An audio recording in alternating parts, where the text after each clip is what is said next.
Tarbiyah Sunnah Channel. Lillah Nyunnah Merenah.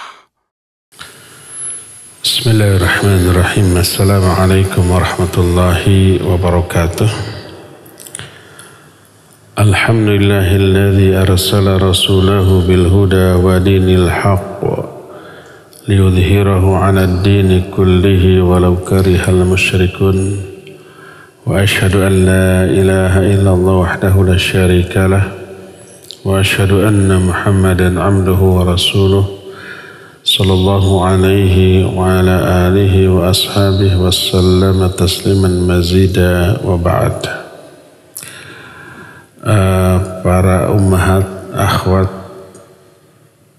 jamaah Masjid Agung Al-Ukhwah Bandung, alhamdulillah kembali kita berjumpa dalam kajian Benteng Wanita Muslimah. Kita sudah menjelaskan 3 jenis benteng. Pertama, rasa malu. Kedua, ilmu. Ketiga, akhlak. Akhlak itu cakupannya sangat luas. Karena akhlak ini berbicara tentang perilaku kita ke semua pihak, terutama perilaku dan muamalah kita dengan Allah. Akhlak kepada Allah, akhlak kepada Rasulnya alaihi salatu wassalam, dan akhlak kepada sesama manusia. Nanti ada juga akhlak kepada binatang dan lingkungan hidup.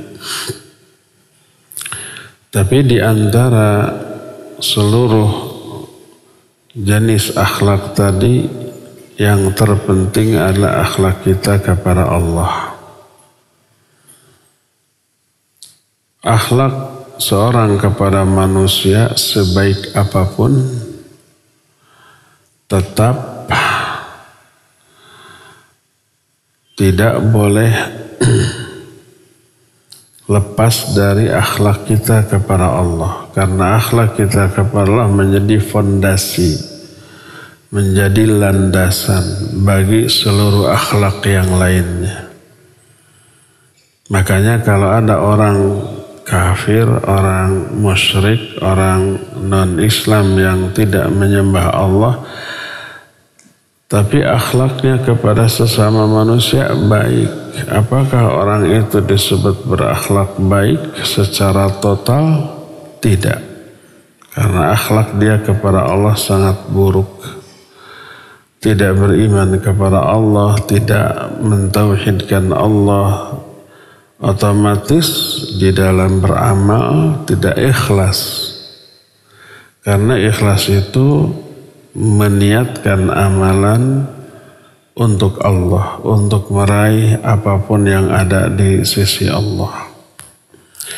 Makanya sudah kita jelaskan beberapa poin akhlak kita kepada Allah. Pertama, sarful ibadati lillah, menunjukkan ibadah kepada Allah. Itu akhlak yang paling utama. Di dalamnya tercakup iman kepada Allah dan mentauhidkan Allah dalam beribadah. Akhlak kepada Allah berupa beribadah dan beriman kepadanya akan membuahkan beberapa perilaku yang agung. Pertama, akan lahir keikhlasan. Karena seluruh perbuatannya ditujukan untuk ibadah kepada Allah, maka seluruh perbuatannya diniatkan hanya untuk meraih apa yang ada di sisi Allah. Dan inilah yang disebut dengan keikhlasan. Orang-orang non-muslim ketika mereka melakukan muamalah yang bagus kepada sesama manusia, suka nolong orang gitu ya, peduli kepada orang, perhatian kepada orang, ramah kepada orang.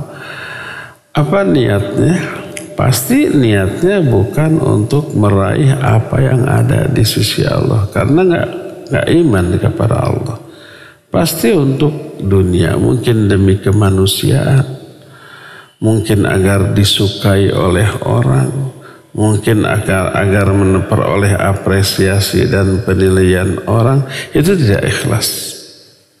Dan jangankan bermuamalah dengan sesama manusia, beribadah kepada Allah tapi dengan niat dunia saja itu perbuatan bejat.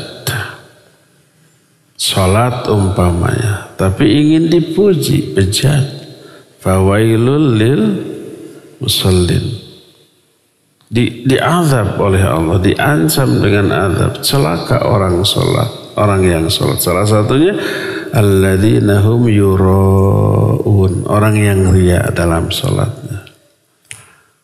Apalagi berbuat baik kepada sesama manusia tapi bukan untuk memperoleh apa yang Allah janjikan, maka itu perbuatan bejat, bukan akhlak yang baik. Jadi yang pertama, akhlak kepada Allah, iman dan beribadah kepadanya secara ikhlas. Sudah kita terangkan. Kedua, akhlak kita kepada Allah adalah mengagungkan Allah.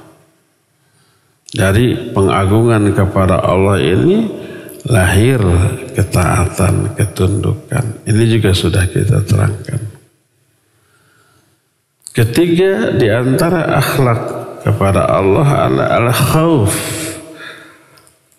yaitu takut kepada Allah Azza wa Jalla. Dari takut lahir kehati-hatian di dalam beramal.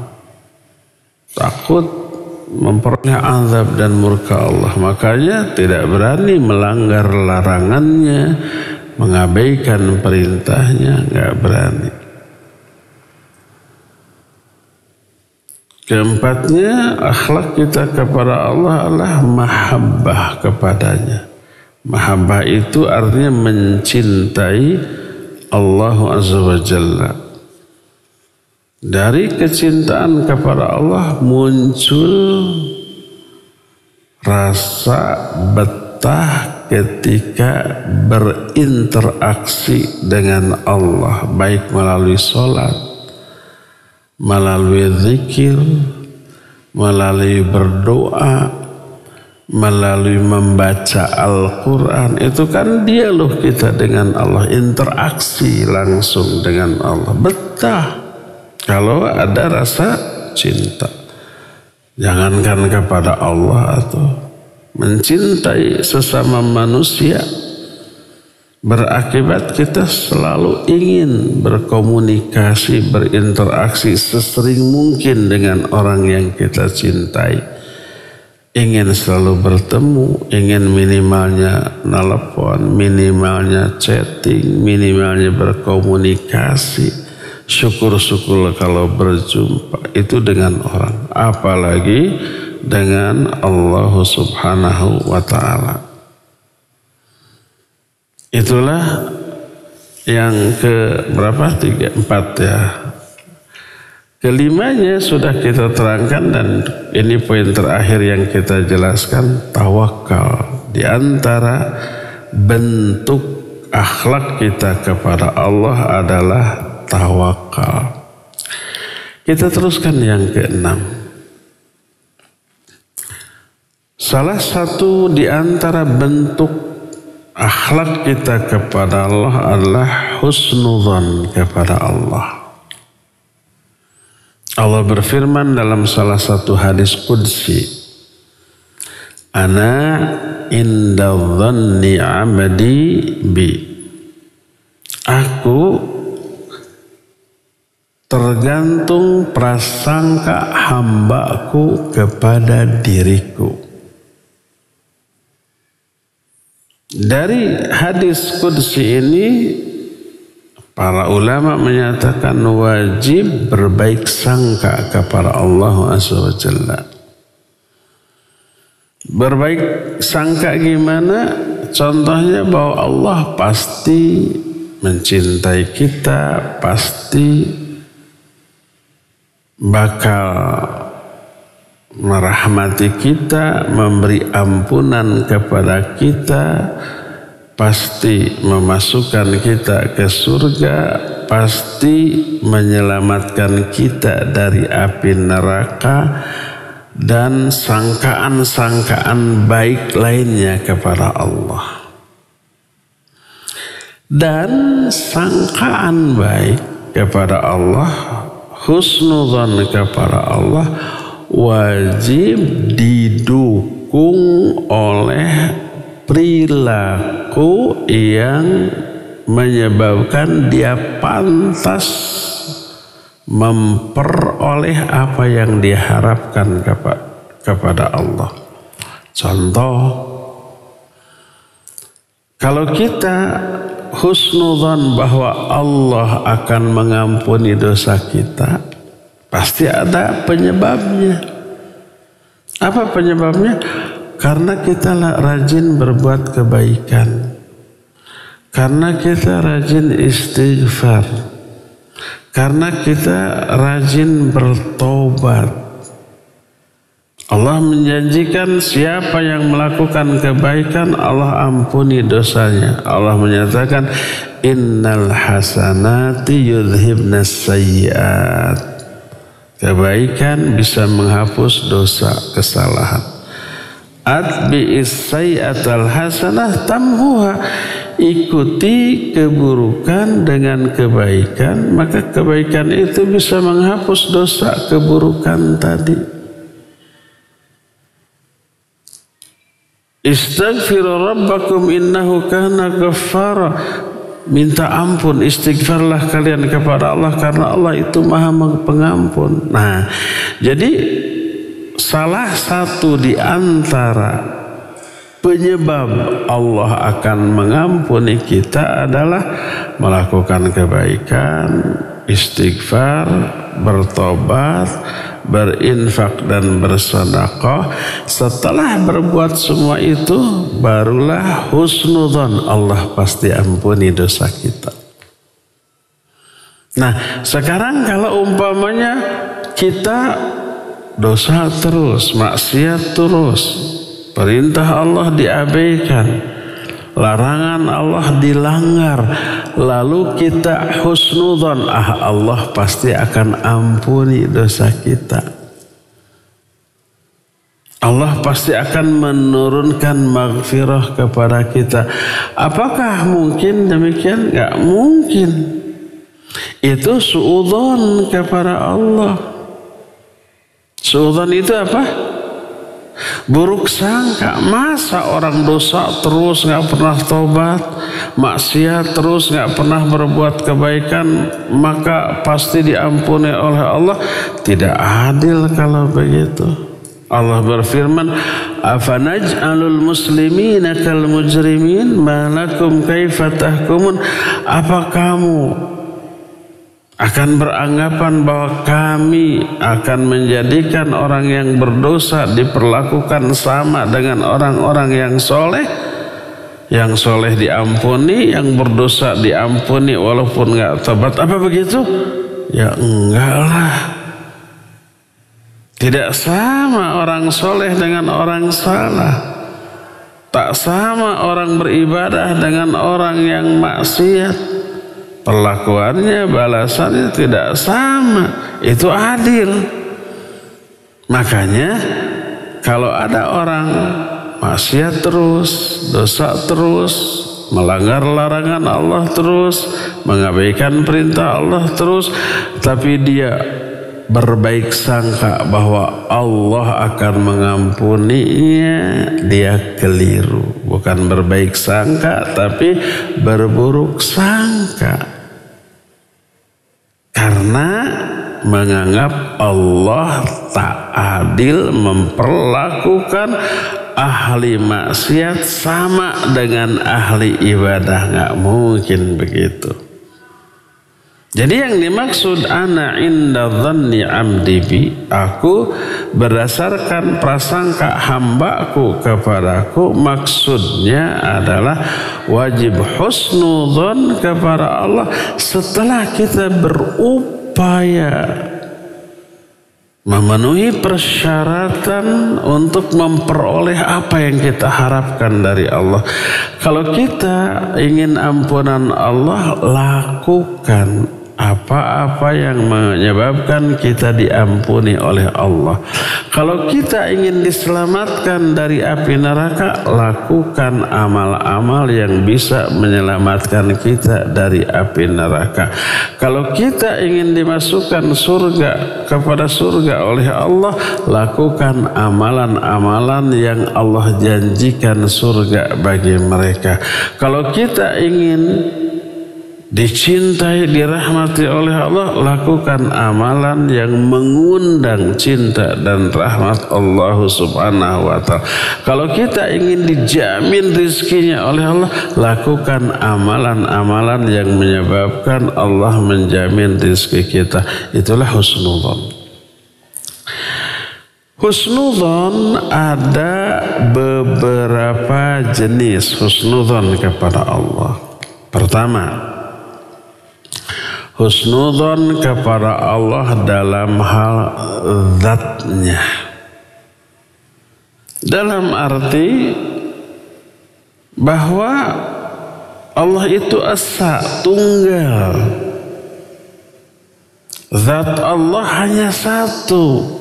Siapa yang menyangka bahwa Allah ada lebih dari satu, baik zatnya ataupun turunannya, seperti Allah punya pasangan, Allah punya anak, lalu pasangan dan anaknya layak disembah, berarti dia sudah suudzon kepada Allah. Allah butuh anak, Allah butuh pasangan, suudzon. Itu yang pertama. Kedua, husnudzon kepada Allah dalam hal kerububiyahannya.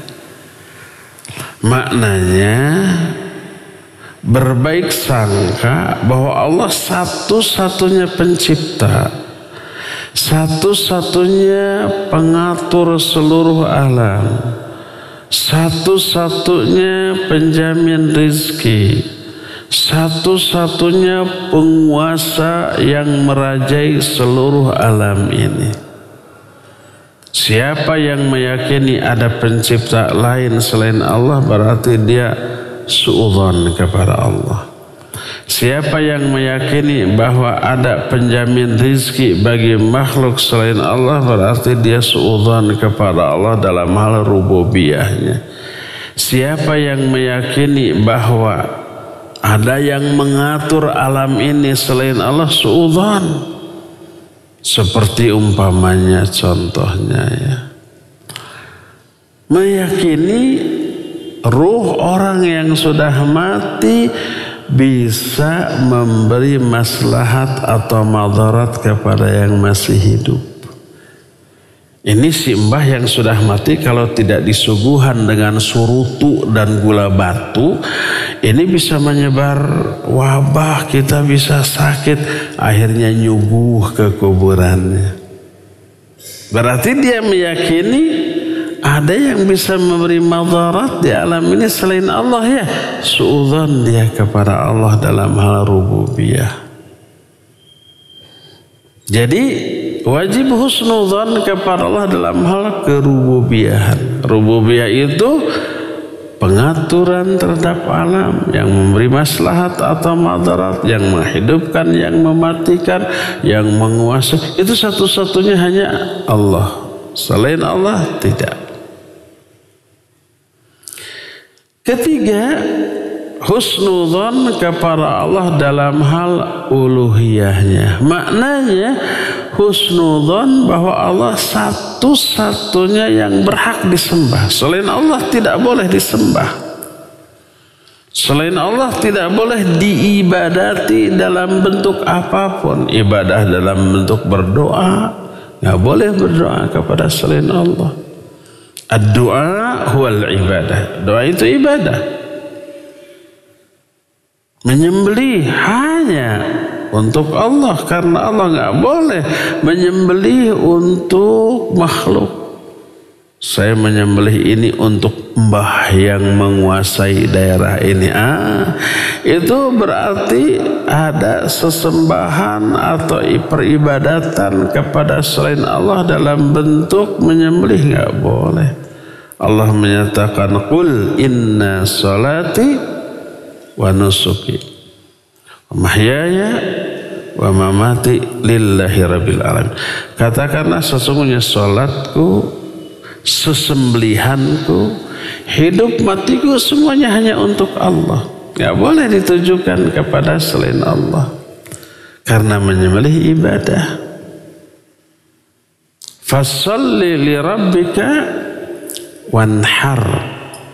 Jangan salah bahasa ini, jangan salah makhraj. Makhraj yang harusnya ha dibaca ha.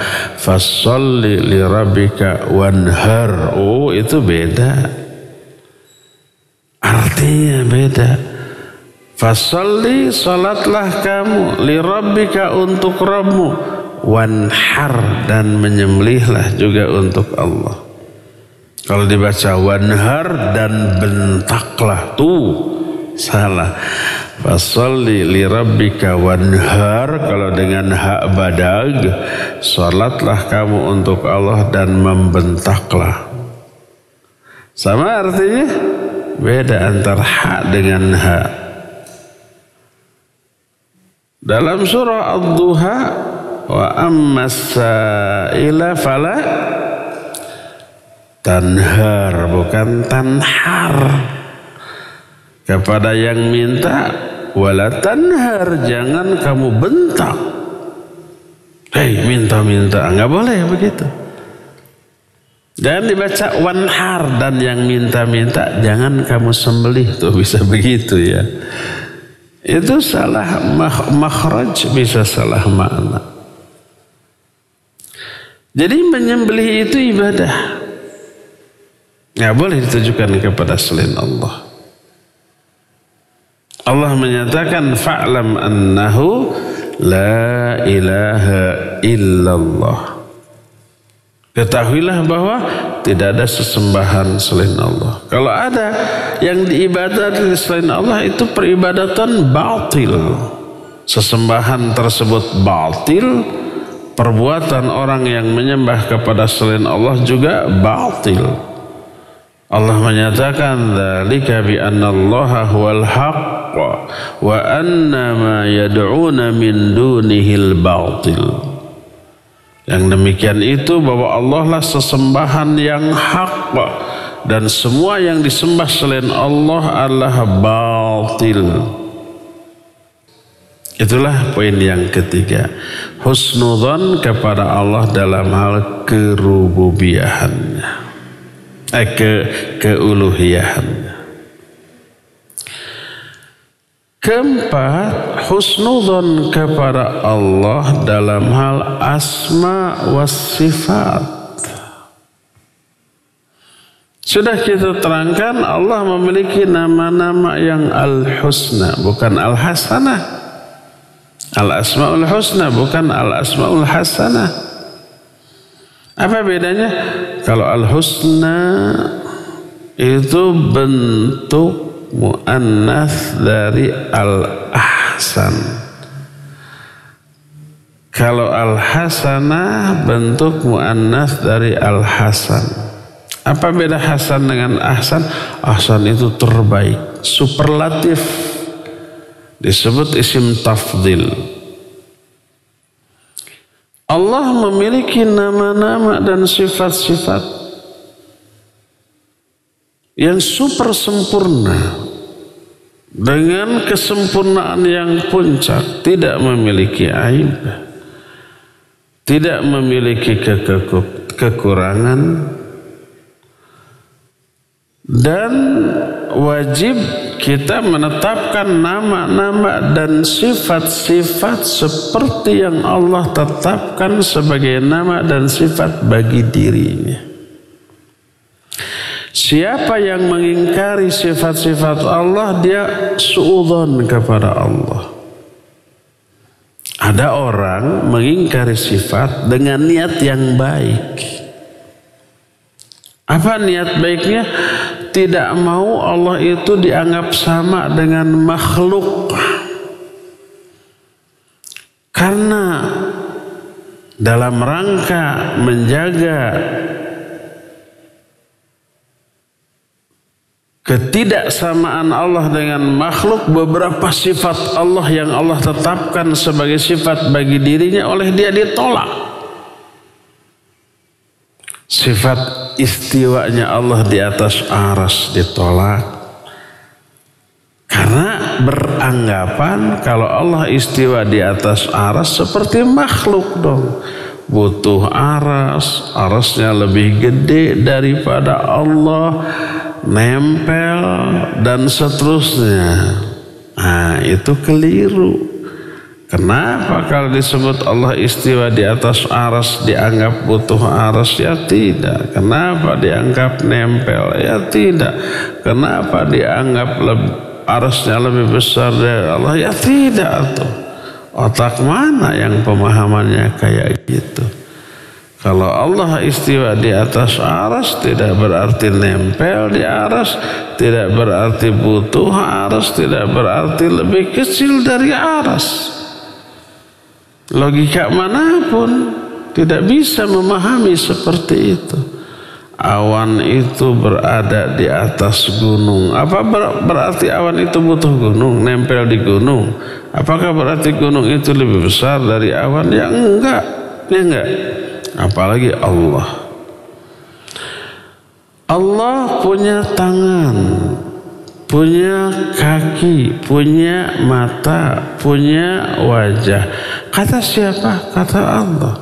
Wa yabqa wajhu rabbika dzul jalali wal ikram. Abadilah wajah Allah yang memiliki kemuliaan. Terus yadullahi fawqa aydihim, tangan Allah di atas tangan mereka.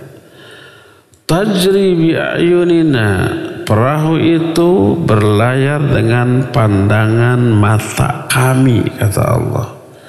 Yauma yukshafu an saqin wa yud'auna ila sujud fala yastati'un. Pada hari kiamat nanti Allah menyingkapkan betisnya. Itu kata Allah. Allah punya betis, Allah punya mata, Allah punya tangan, Allah punya wajah. Ada orang ditolak, enggak, Allah enggak punya wajah. Kalau punya wajah sama dengan makhluk dong. Jadi mereka itu maksudnya baik, cuma caranya keliru. Kalau Allah punya wajah sama dengan makhluk. Padahal Allah laisa kamitslihi syai'un. Diingkari Allah enggak punya wajah. Kita balikan. Kalau Allah enggak punya wajah, apa enggak sama dengan makhluk? Ada makhluk yang enggak punya wajah? Banyak. Allah enggak punya tangan. Kalau punya tangan mah sama dong dengan makhluk. Kita balikan. Kalau enggak punya tangan, apa enggak sama dengan makhluk? Ada makhluk yang enggak bertangan? Banyak. Jadi bukan begitu cara berpikir, cara memahami sifat Allah. Tetapkan Allah punya wajah, tapi wajah Allah enggak sama dengan wajah makhluk manapun. Tetapkan Allah punya tangan, tapi tangan Allah enggak sama dengan tangan makhluk manapun. Tetapkan Allah punya mata, tapi mata Allah enggak sama dengan mata makhluk manapun. Laisa kamitslihi syai'un. Jadi siapa yang mengingkari sifat-sifat Allah yang Allah tetapkan dalam Al-Quran atau hadis yang sahih, dia suudzon kepada Allah. Sama Allah mendengar, makhluk mendengar. Apakah kita mau mengingkari Allah enggak mendengar? Kalau Allah mendengar sama dengan makhluk. Apa begitu? Berarti kalau tidak mendengar tuli, itu lebih parah. Ada makhluk yang tidak mendengar banyak. Allah melihat, makhluk melihat. Loh, sama kalau gitu Allah tidak melihat. Itu tambah parah, ya enggak? Suudzon kepada Allah. Di mana letak suudzonnya? Karena kalau mengingkari sifat Allah berarti menganggap Allah punya aib. Makanya wajib kita tetapkan beberapa sifat bagi Allah yang sifat itu memang Allah tetapkan bagi dirinya. Baik sifat fi'liyah berupa perbuatan ataupun sifat dzatiyah berupa hal-hal yang berkaitan dengan zat Allah seperti tangan, seperti wajah, seperti mata, seperti betis. Itu Allah tetapkan, dimiliki oleh Allah. Tapi wajib kita yakini gak sama dengan yang dimiliki oleh makhluk. Itulah husnudzon yang keempat. Yang kelima, husnudzon kepada Allah dalam takdir dan ketetapannya. Apa maknanya? Maknanya pertama, Allah telah mentakdirkan seluruh yang akan terjadi di alam jagat raya ini. Telah Allah tetapkan. Karena apa? Karena kalau tidak ditetapkan bahaya. Gimana bahayanya? Nanti terjadi peristiwa di luar kendali Allah, di luar kehendak Allah, di luar keinginan Allah. Itu pertama.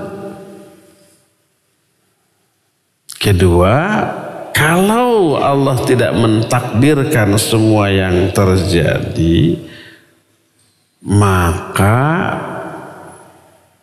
akan berakibat kehendak Allah kalah oleh kehendak makhluk. Contoh,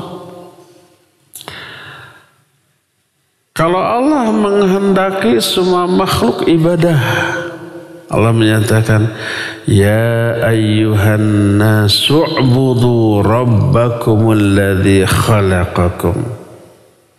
Hai manusia, beribadahlah kalian semua kepada Allah. Realitanya, apa semua manusia ibadah nggak kepada Allah?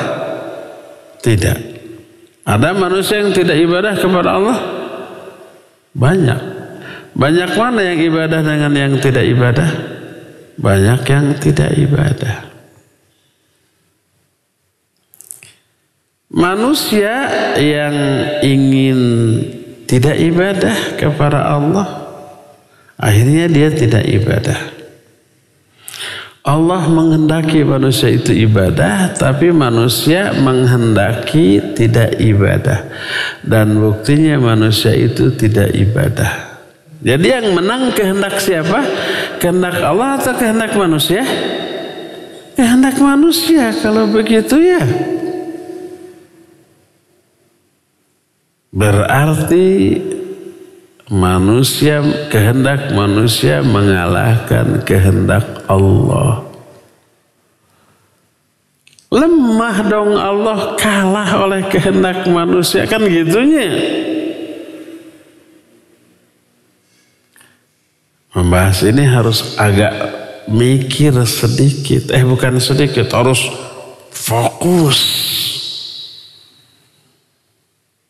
Oleh karena itulah maka agar kehendak Allah tidak kalah oleh kehendak makhluk, Allah tetapkan takdir. Takdir itu kehendak Allah yang kauni. Yang kauni ini maksudnya yang terjadi di alam. Oleh karena itu adanya keburukan, adanya perbuatan syirik, kufur, bid'ah, maksiat, dan semua keburukan lain, itu Allah takdirkan. Itu kehendak Allah yang kauni. Termasuk kekafiran orang kafir itu takdir Allah. Termasuk kemaksiatan orang-orang maksiat itu takdir Allah. Termasuk kebidahan para pelaku bidah itu takdir Allah.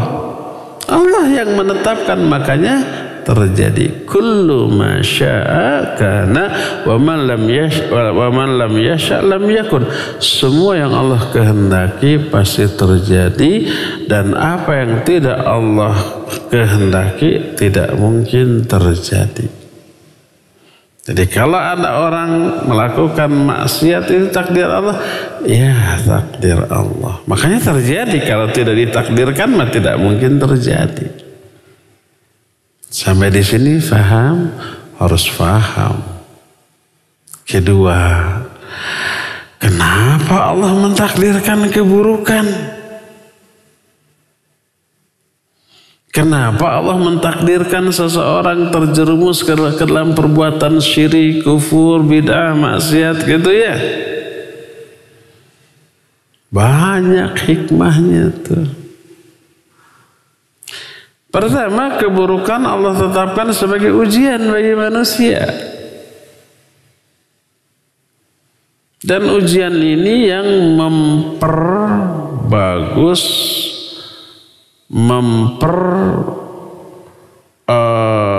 besar, memperagung kualitas dari iman dan amal seseorang. Orang yang diuji dosa, diuji maksiat, tapi tidak melakukan dosa, tidak melakukan maksiat, tetap taat. Nilai ketaatannya itu luar biasa. Beda dengan malaikat. Malaikat taat, tapi tidak teruji dia. Mereka itu tidak teruji. Karena apa? Tidak diberikan kelemahan. Kalau kita kan banyak kelemahannya. Mau saum, lapar, leles. Makanya kalau umpamanya tahu bahwa saum itu lapar, leles, tapi tetap dia lakukan, wah berkualitas. Mau bangun malam tahajud, ya ngantuk, ya haroream, ya dingin, ya tetangga baru mati gitu ya. Banyak tantangan, tapi kalau banyak godaan tetap bangun tahajud, wah itu berkualitas. Ahli malaikat tidak ada kelemahan, tidak ngantuk, tidak lelah, tidak kedinginan, tidak ada rasa takut gitu. Malaikat mah sujud sejak diciptakan sampai kiamat, moal sangkel, moal pegel, moal singsiremen. Enggak malas, enggak. Makanya ibadahnya malaikat disebut ibadah jabaliyah. Oleh Allah diberikan kekuatan, kemampuan, dan semangat yang tidak pernah berkurang untuk ibadah. Terus saja. Kalau kita mah sujud 10 menit nggak bisa bangun, sing siremennya. Nah, banyak kelemahan kita. Kalau dalam keadaan lemah masih bisa ibadah, oh itu hebat. Jadi pertama, keburukan Allah tetapkan sebagai ujian. Kedua, orang yang Allah jerumuskan ke dalam keburukan itu hukuman. Kenapa Allah menyesatkan seseorang? Sebab orang itu sebelumnya sudah melakukan dosa. Allah balas dengan dijerumuskannya dia ke dalam dosa lain. Coba lihat hadis yang sahih riwayat Imam Bukhari. Iyyakum wal kadhiba fa innal kadhiba yahdi ilal fujur. Sering saya bahas ini. Jauhi oleh kamu dusta, karena dusta itu menyeret pelakunya kepada fujur. Karena dusta dia terjerumus ke dalam fujur. Fujur ini ada dua. Terjerumus ke dalam dosa lain selain dusta. Setelah berdusta, dia jadi berani melakukan dosa lain. Kedua, fujur itu al-khuruj anit ta'ah, keluar dari ketaatan. Sebelum berdusta dia rajin baca Quran sehari sejuz tamat. Setelah berdusta, aduh jadi haroream baca Quran, malas. Daripada baca Quran mending baca komik tuh. Jadi orang itu berhenti dari ketaatan sebagai hukuman atas kedustaan dia. Orang itu bisa berani berbuat umpamanya gibah atau fitnah. Itu kenapa? Hukuman karena sebelumnya dia berdusta. Jadi adil. Kalau Allah menyesatkan seseorang pasti adil. Ada sebab. Dan kalau orang sudah disesatkan oleh Allah, nggak ada yang bisa memberikan hidayah. Wa may yudlil fala hadiyalah. May yahdihillah fala mudhillalah wa may yudlil fala hadiyalah. Siapa yang diberi hidayah oleh Allah, tak ada yang bisa menyesatkan. Siapa yang disesatkan oleh Allah, Allah yang menyesatkan orang. Tak ada seorang pun yang bisa memberi hidayah kepadanya. Dan kenapa Allah menyesatkan dia? Balasan atas dosa sebelumnya. Kenapa Allah berikan hidayah kepada orang lain? Balasan atas kebaikan yang dia lakukan sebelumnya. Kebaikan memiliki efek domino terhadap kebaikan lain. Demikian juga dosa memberi efek domino kepada kejahatan lain. Saya sebenarnya kurang serak dengan istilah efek dominonya. Karena domino ada konteksnya buruk. Domino itu kartunya. Kartu gapleh, kartu domino. Yang saya pahami yang dimaksud efek domino kan kartu domino itu diberdirikan berjejer dengan jarak tertentu ya ribuan gitu sehingga urai gitu. Satu saja dijatuhkan yang paling depan, tok, apa akibatnya? Terus yang lain tok jatuh indah gitu. Itu yang disebut dengan efek domino gitu ya. Jadi satu jatuh menyebabkan yang lainnya jatuh. Satu kali orang berbuat dosa menyeret orang itu untuk melakukan dosa-dosa yang lainnya. Satu saja seseorang melakukan satu kebaikan akan mengakibatkan orang itu tertuntun melakukan kebaikan-kebaikan yang lainnya. Jadi kalau Allah beri hidayah kepada seorang itu pasti sebagai balasan atas kebaikan yang dia lakukan sebelumnya. Allah berfirman dalam Al-Quran, wa qulu qawlan sadida yuslih lakum a'malakum. Ucapkan oleh kamu ucapan yang baik. Ucapan yang baik itu bisa zikir, bisa baca Al-Quran, bisa amar ma'ruf nahi munkar, bisa mengajarkan ilmu atau mempelajari ilmu. Itu ucapan yang baik. Allah akan solehkan amal-amal kamu. Maksudnya kata Imam Ibnu Katsir, Allah akan beri hidayah kamu untuk beramal soleh. Kalau kamu ngomongnya baik. Membaca Al-Quran mengundang turunnya hidayah untuk melakukan banyak kebaikan. Mencari ilmu, mengajarkan ilmu, mengundang turunnya hidayah untuk melakukan amal soleh yang lain. Begitulah seterusnya. Alaikum bisidqi fa inna sidqa yahdi ilal birri wal birra yahdi ilal jannah. Wajib kamu jujur karena jujur itu bisa menunjuki pelakunya kepada perbuatan baik. Karena jujur tiba-tiba ingin berbuat baik. Setelah berbuat jujur tiba-tiba ingin baca Al-Quran. Akhirnya baca Quran itu kebaikan. Setelah beres baca Al-Quran tiba-tiba ingin berdoa. Kenapa ada keinginan berdoa itu? Allah yang kasih hidayah sebagai balasan atas bacaan Quran tadi. Setelah beres berdoa, tiba-tiba ingin infak, ingin sedekah. Kenapa dia ingin sedekah? Itu hidayah dari Allah sebagai balasan karena sebelumnya dia berdoa. Setelah umpamanya sedekah, tiba-tiba umpamanya ingin baca buku tauhid, baca aja. Kenapa dia ingin baca buku tauhid? Hidayah dari Allah sebagai balasan atas sedekah dia. Terus begitu. Oleh karena itulah maka kalau Allah memberi hidayah kepada seseorang, itu karena balasan Allah atas kebaikan yang dilakukan oleh orang tersebut. Kalau Allah menyesatkan orang, baik menyesatkannya itu dicabut hidayah ibadah, tadinya rajin ibadah tiba-tiba malas, atau tiba-tiba dikasih keinginan untuk berbuat dosa, itu hukuman atas dosa yang dia lakukan sebelumnya. Jadi Allah mentakdirkan keburukan itu salah satunya adalah sebagai balasan hukuman atas keburukan yang dia lakukan sebelumnya.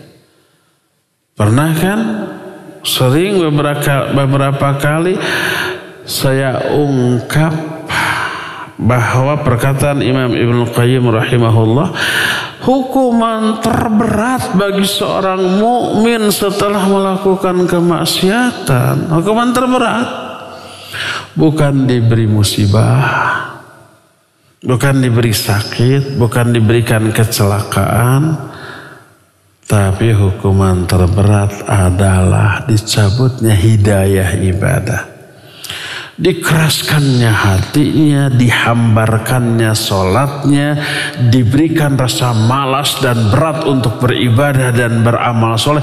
Itu hukuman terberat yang Allah berikan kepada seorang mukmin karena dosa yang dia lakukan. Tapi orang yang mengalaminya tidak merasa sedang dihukum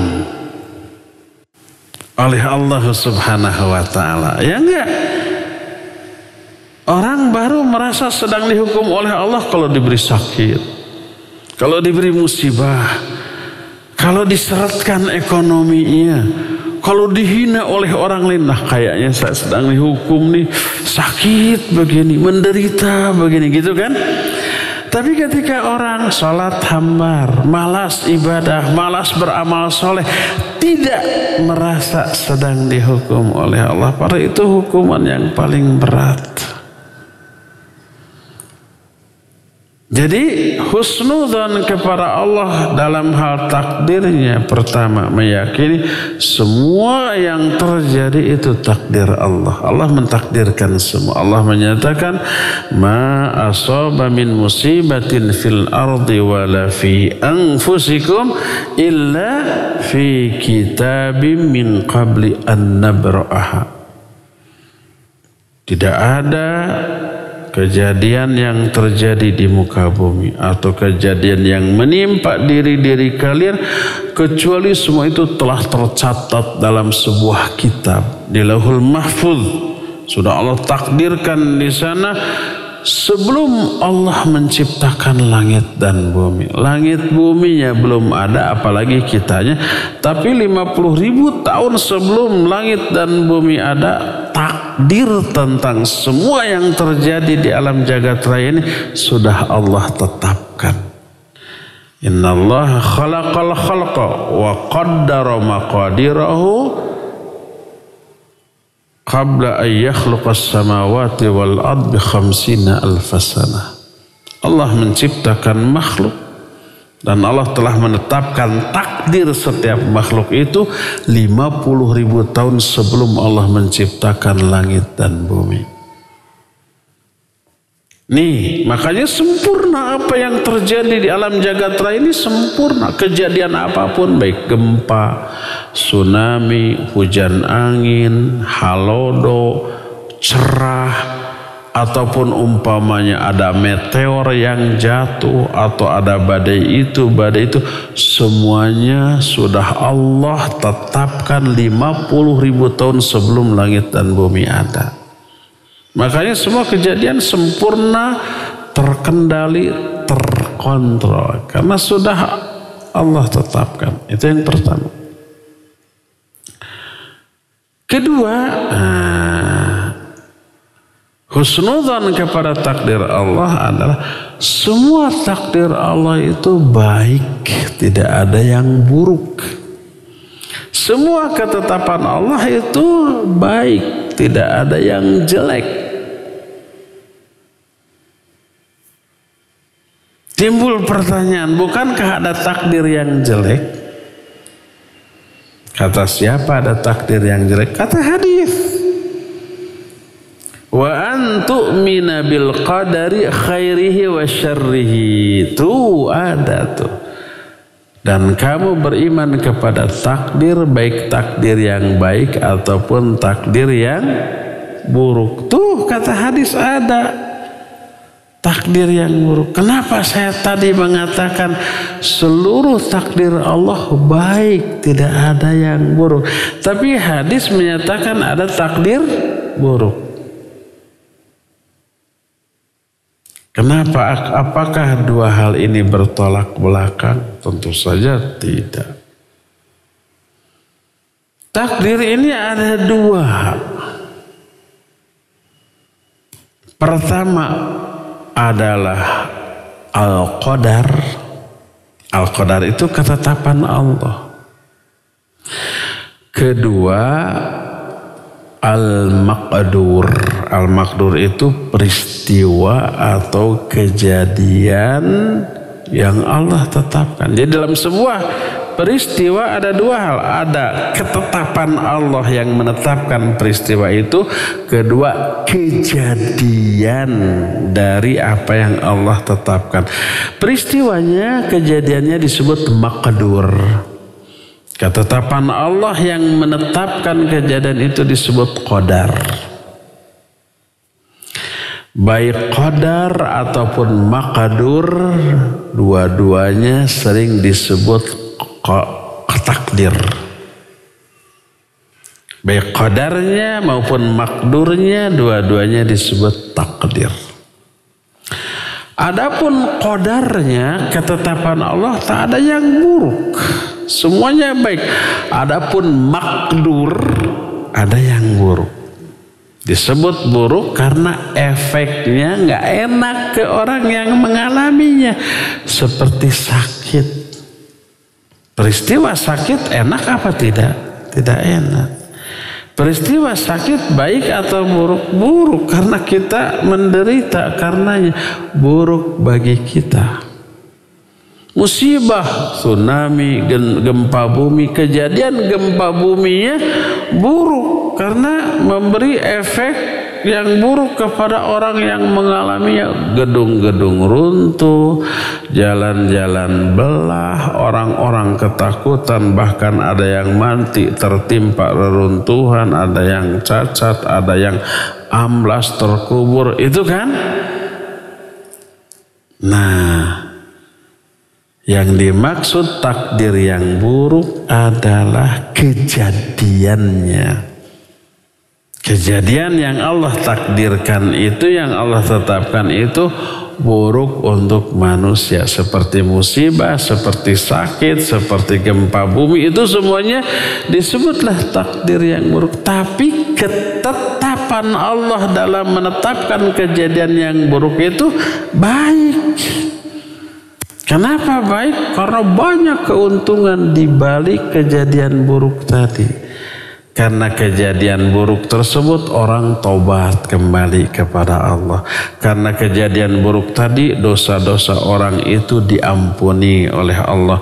Karena kejadian buruk itu orang jadi banyak berdoa meminta perlindungan keselamatan kepada Allah. Itu baik tuh. Saya sering beri ilustrasi seperti dokter. Ketika ada pasien yang sakit, dokter sering memberi tindakan yang menurut pasien buruk. Kenapa buruk? Menyakitkan, harus disuntik kata dokter. Kadang-kadang harus diinfus. Sakit apa tidak? Sakit. Disuntik sakit? Sakit. Ngeri, secara fisik sakit, secara psikis. Wah, jangan-jangan jarumnya nanti patah di dalam. Ada orang gagah berotot, lihat jarum suntik, gogoakan ada. Ada. Kan banyak tuh satpam yang gede-gede lihat jarum suntik, wah stres dia. Ada juga anak yang kalem lihat jarum suntik, dilihat terus teh milih jarum. Nah, ada yang begitu, ada juga. Tapi yang jelas disuntik sakit, diinfus apalagi. Kalau suntik sakit jauh sudah, diinfus mah terus cangkel. Kadang harus dioperasi. Jadi tindakan dokter seringkali dianggap buruk oleh pasien karena menyakitkan. Tapi ketetapan dokter untuk nyuntik, menginfus, mengoperasi itu baik apa buruk? Baik. Di mana letak baiknya? Karena menyakitkan. Dengan cara disuntik, sembuhnya lebih cepat. Dengan cara diinfus, sembuhnya lebih cepat. Dengan cara dioperasi, sembuhnya lebih cepat. Makanya pasien pasrah, kata dokter, saya tojos ya dengan jarum, sok lah gitu kan. Saya infus lah, mangga. Saya bedel ya, nanti saya sambung lagi, saya kaput lagi, pasrah. Dibius dulu, pasrah. Setelah itu bayar duit yang gede, dibayar. Bisa sabar dalam menerima ketetapan dokter yang menyakitkan. Tapi banyak kaum muslimin yang tidak sabar menerima takdir Allah yang menyakitkan. Jadi kalau Allah mentakdirkan sebuah kejadian buruk, takdir Allahnya baik. Untuk kemaslahatan manusia dengan diberikan takdir yang buruk berupa musibah, berupa sakit atau kejadian yang tidak mengenakan, dosa kita gugur, kita dapat pahala kesabaran, diangkat derajat kemuliaan kita, doa kita dikabul, menyebabkan kita mendekat kepada Allah, bertobat atas dosanya, banyak berdoa dan berzikir, minta perlindungan, pertolongan kepada Allah. Itu kebaikan yang lahir dari takdir buruk. Maka husnudzonlah kepada takdir Allah Azza wa Jalla. Itulah husnudzon yang kelima. Keenam, husnudzon kepada Allah dalam hal syariatnya. Bagaimana bentuknya? Pertama, seluruh syariat Allah sempurna untuk kemaslahatan manusia, untuk kepentingan manusia, untuk keuntungan manusia. Tidak ada syariat yang merugikan manusia, memadaratkan manusia, membahayakan manusia. Tidak, semuanya itu pasti maslahat. Itu pertama. Kedua, husnudzon bahwa syariat Allah mencakup seluruh aspek kehidupan manusia, sempurna dari aspek ini. Seluruh aspek kehidupan manusia diatur oleh syariat. Dalam masalah ipolek sosbud milhan kam 7 apa 8 itu ada syariatnya. Apakah syariat Allah mengatur tata cara berekonomi? Ya. Dan ekonomi syariat sesempurna-sempurna sistem perekonomian dalam kehidupan manusia. Nyimpang aja dikit hancur. Ada riba, hancur sudah. Tatanan ekonomi, tatanan sosial, tatanan politik hancur dengan sistem ribawi. Tahu nggak macetnya jalan? Itu salah satu efek dari riba. Apa hubungannya riba dengan macet jalan? Banyak. Karena ada riba, orang jadi gampang punya mobil, punya motornya. Punya 500.000 aja bisa punya motor tuh. Jadikan DP gitu, akhirnya nyicil, gaya. 3 bulan dijabel. Karena umpamanya punya 20 juta, 30 juta bisa punya mobil baru. Jadi gampang orang punya mobil dengan sistem ribawi, gampang orang punya motor dengan sistem ribawi. Akhirnya orang miskin pun memaksakan diri punya mobil, punya motor, pinuh kita jalan tah. Macet tah di mana-mana tah. Jalan ditambah, diperlebar, bikin jalan layang segala macam, tidak bisa nampung. Jadi syariat Allah dalam masalah muamalah perekonomian sesempurna-sempurna sistem perekonomian. Demikian juga berpolitik diatur oleh Allah dalam syariatnya, diatur. Demikian juga dalam bersosialisasi diatur. Semua bidang, bahkan urusan pribadi masing-masing individu muslim diatur. Ke WC diatur, cara tidur diatur, cara hubungan suami istri diatur, cara cebok juga diatur, cara siwak gosok gigi sunnahnya bagaimana juga diatur. Semuanya diatur sempurna, mencakup seluruh aspek kehidupan manusia. Wajib kita husnudzon. Tidak boleh ada anggapan masalah ini nggak ada aturannya dalam syariat. Sudahlah kalau mau ngomong Quran Sunnah mah di mesin, ke pasar mah jangan bawa-bawa ayat. Akhirnya nipu tadi pasar. Sudah dalam berpolitik mah jangan bawa ayat, jangan bawa hadis. Akhirnya curang dalam berpolitik tuh. Sudah ke kantor mah jangan bawa ajaran Islam, akhirnya korupsi itu di kantornya tuh, kan gitu ya. Coba kalau Quran Sunnah dibawa ke seluruh aspek kehidupan manusia, maka akan luruslah seluruh aspek kehidupan manusia tersebut.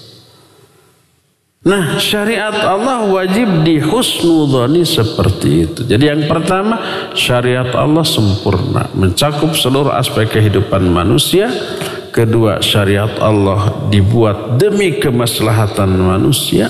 Ketiga, wajib husnudzon, syariat Allah itu gampang, mudah, tidak ada yang susah, tidak ada syariat yang berupa kewajiban di luar kemampuan manusia, enggak ada. Allah menyatakan la yukallifullahu nafsan illa wus'aha.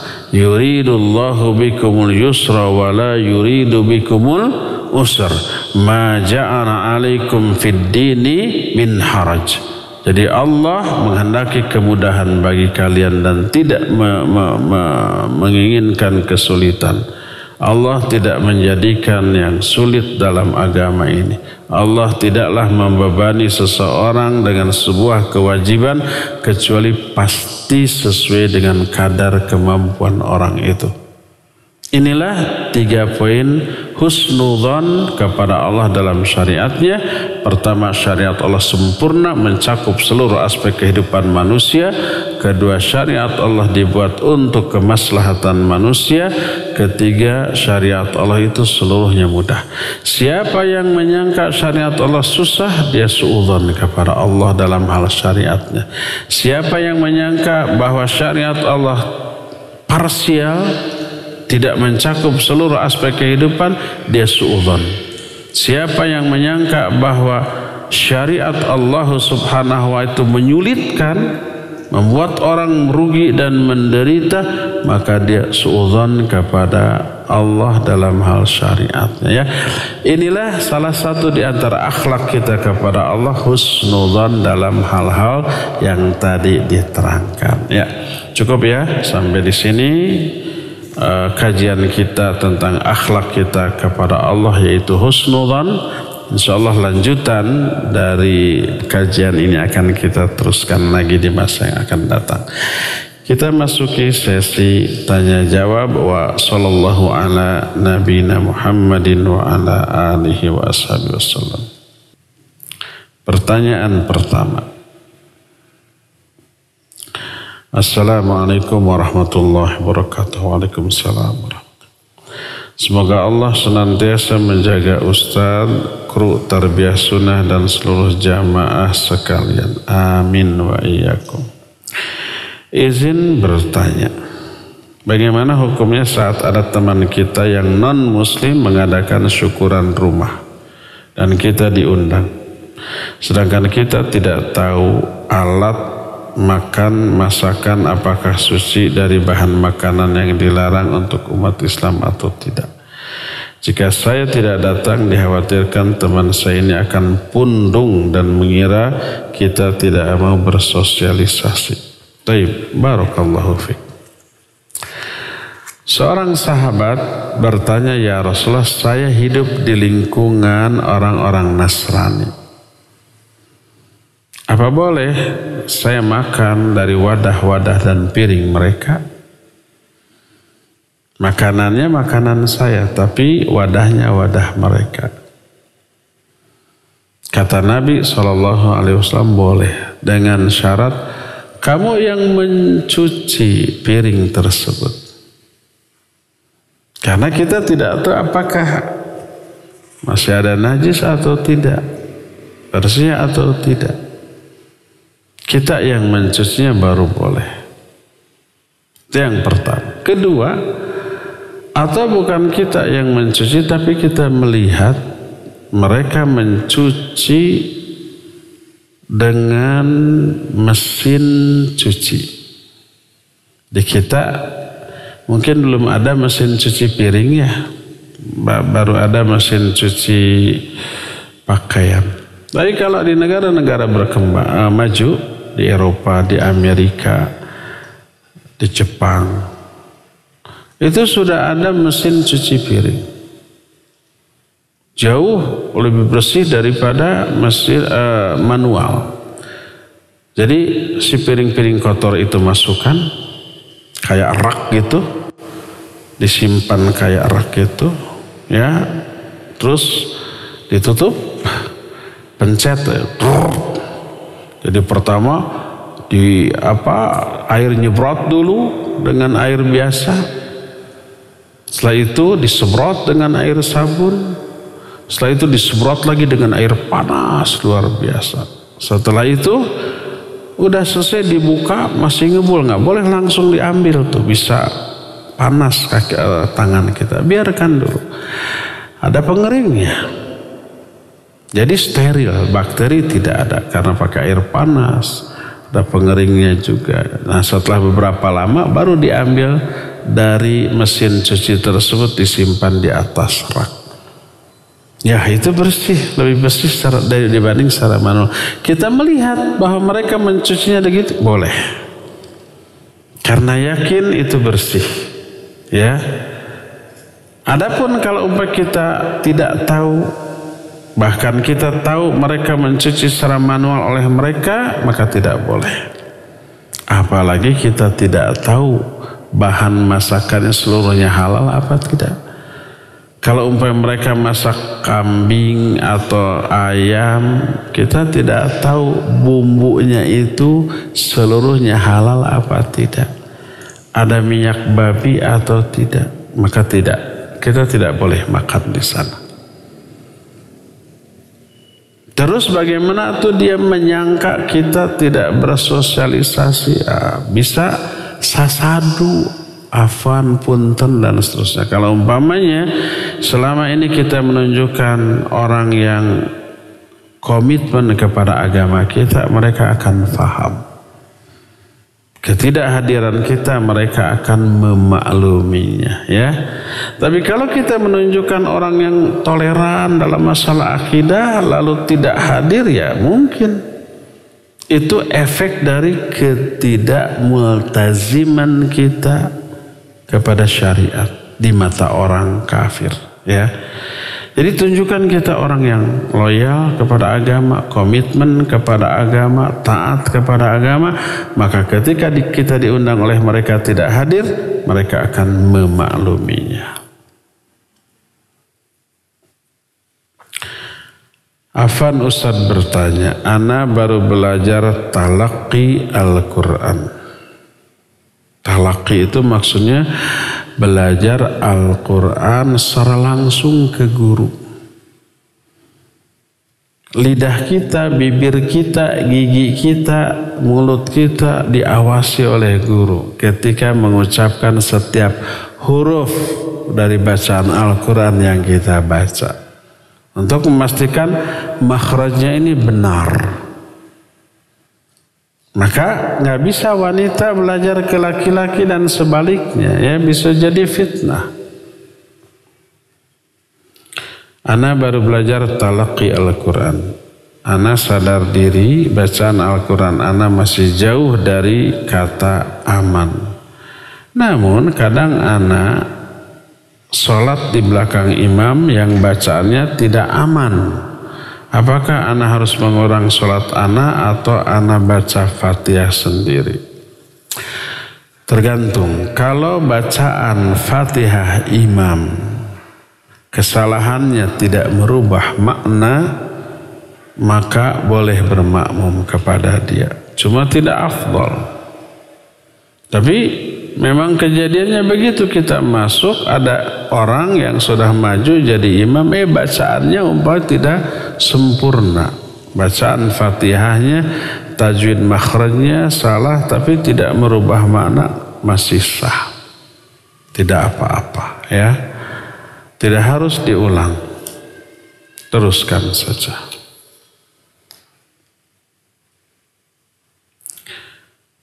Ana ingin kajian ke Bogor, Ustadz Yazid hafizahullah. Tapi istri bilang, kajiannya di sini saja yang dekat. Padahal ana ingin ke sana, tidak setiap pekan, mungkin hanya 1 bulan sekali. Apakah ana harus berbohong Ustaz untuk menjaga perasaan istri, atau ana cukupkan kajian di daerah Bandung saja? Ini ikhwan. Ini kan kajian muslimah. Kok ikhwan ikut nanya? Ana ingin kajian ke Bogor. Bagus, silakan. Tapi istri bilang kajian di sini saja. Boleh juga yang dekat. Padahal anak ingin kajian ke sana, tidak setiap pekan, mungkin sebulan sekali. Boleh, nggak masalah. Mau tiap hari juga boleh, asal jangan minta ongkos ke saya. Tong uang aing, ya, silakan. Apa anak harus berbohong untuk menjaga perasaan istri? Nggak boleh berbohong. Kemana? Ngaji ke Ustadz Abu Haidar. Kalau bereng teh ke Bogor. Ngaji ke Bogornya, tidak ngaji ke sayanya nggak masalah. Tapi nggak bohongnya itu yang jadi masalah. Terus terang saja, ya. Atau anak cukup kajian daerah Bandung saja. Kalau ada yang tidak terhandle dengan kajian di Bandung, boleh keluar Bandung. Kemana saja boleh. Asal ustadznya lurus akidahnya, manhajnya, kapabilitas ilmunya memadai, silakan kemana saja. Tapi kalau umpamanya materi yang dijelaskan di sana juga dijelaskan di sini, untuk apa ke sana? Oh, sebab di sana pembawaannya lebih menarik daripada di sini. Boleh, nggak masalah. Saya tidak tersinggung, silakan saja, boleh. Tidak akan, awas kalau ngaji ke sana nggak ngaji ke saya, nggak akan. Silakan, walaupun materinya sama persis, kitab yang dibahasnya sama, isinya juga tidak jauh berbeda, hanya pembawaan yang berbeda, tapi efek penjelasan ustadz lain lebih kena di hati daripada saya. Boleh, nggak masalah. Saya tidak tersinggung, saya tidak marah, bersyukur saja. Silakan, tapi tidak boleh berdusta ke istri. Saya mau ngaji, tapi pulangnya malam ya. Karena setelah ngaji, saya mau merenungi dulu di Masjid Al-Ukhuwah sampai malam. Padahal ke Bogor. Dustanya itu yang tidak boleh. Ke Bogornya boleh, ya. Tidak apa-apa. Ya. Ada pertanyaan melalui kolom komentar di Instagram Ustadz dari akun Kue Coklat 333. Apa hukum mendoakan orang yang zalim ke kita melebihi kezalimannya, mengingat dia sering berbuat zalim dan dikhawatirkan akan berbuat zalim kembali, Ustadz? Silakan. Mendoakan keburukan apa kebaikan? Keburukan mungkin. Keburukan. Taib, barakallahu fiik. Bolehkah mendoakan keburukan bagi orang yang zalim kepada kita dan kita tidak bisa membalas kezalimannya, tidak bisa melaporkannya ke aparat yang berwenang gitu ya? Yang kita bisa lakukan mendoakan keburukan. Kalau pertanyaan boleh atau tidak, boleh. Dan akan dikabul oleh Allah. Itu janji Allah melalui lisan Rasulnya alaihi salatu wassalam, da'watul madlum mustajabatun wa in kana fajira. Doa orang yang dizalimi itu mustajab walaupun dia orang durhaka. Orang durhaka ahli maksiat tapi dizalimi, doanya dikabul. Jadi boleh. Nah, sekarang kalau isi doanya melebihi dari kezalimannya.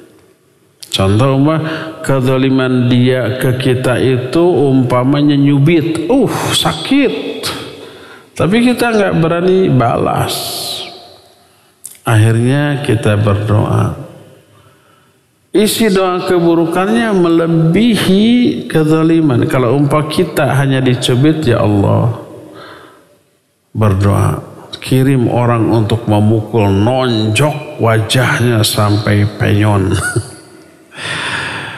Itu contohnya ya. Taib, barakallahu fiik. Intinya pertama, siapa orang yang berbuat aniaya, kita boleh menganiaya dia dengan kadar yang sama. Fahmani i'tada alaikum fa'tadau alaih bimithli ma'tada alaikum. Siapa orang yang berbuat aniaya kepada kalian, balaslah penganiayaan itu semisal, sebanding dengan penganiayaan dia kepada kita. Itu boleh. Itu kalau dia mencubit, kita cubit lagi, boleh. Jangan sampai cubit, tonjok, ribanya nggak boleh. Adapun berdoa beda dengan membalas. Sehingga kita dibolehkan berdoa, mendoakan keburukan melebihi keburukan yang dia lakukan kepada kita. Contoh, Sa'ad bin Abi Waqqas radhiyallahu anhu pernah difitnah oleh orang. Dia berwudu, ambil wudu, terus sholat 2 rakaat. Setelah sholat dia mendoakan. Isi doa keburukannya melebihi dari fitnah dia. Dia berdoa, ya Allah, in kana kadhiba, Allahumma in kana kadhiba, ya Allah, kalau dia dusta, kalau omongan dia itu dusta, panjangkan umurnya, panjangkan penderitaannya. Kena, dikabul tuh. Dia sampai lebih dari 100 tahun. Istrinya, anaknya meninggal. Gila, terganggu jiwanya. Sampai seluruh rambutnya putih, sampai alisnya pun menutupi matanya. Kerjaannya ganggu anak-anak, ganggu wanita. Dia sendiri merasakan, saya korban dari doanya Sa'ad bin Abi Waqqas. Keburukan yang didoakan melebihi dari keburukan yang dia lakukan. Sampai meninggalnya pun tidak diketahui, tiba-tiba bangkainya ditemukan di pinggir jalan. Kebayang, sepanjang itu usianya menderita terus. Dan itu keburukan yang melebihi dari kejahatan dia. Dan itu dijadikan sebagai dalil oleh para ulama tentang bolehnya mendoakan keburukan melebihi dari keburukan yang berupa kejahatan orang tersebut. Adapun kalau membalas, dia cubit, ya cubit lagi, jangan ditonjok. Dia umpamanya ngejebian, jebian lagi, jangan dijebian terus ditendang. Kalau membalas langsung. Adapun kalau mendoakan maka tidak apa-apa. Wallahu a'lam bishawab ya. Cukup ya sampai di sini, waktu yang kita miliki sudah habis. Insyaallah kita akan berjumpa kembali di Kamis ketiga yang akan datang, tempat yang sama, waktu yang sama. Subhanakallahum bihamdik asyhadu an la ilaha illa anta astaghfiruka wa atubu ilaik. Walhamdulillah rabbil alamin. Wassalamualaikum warahmatullahi wabarakatuh.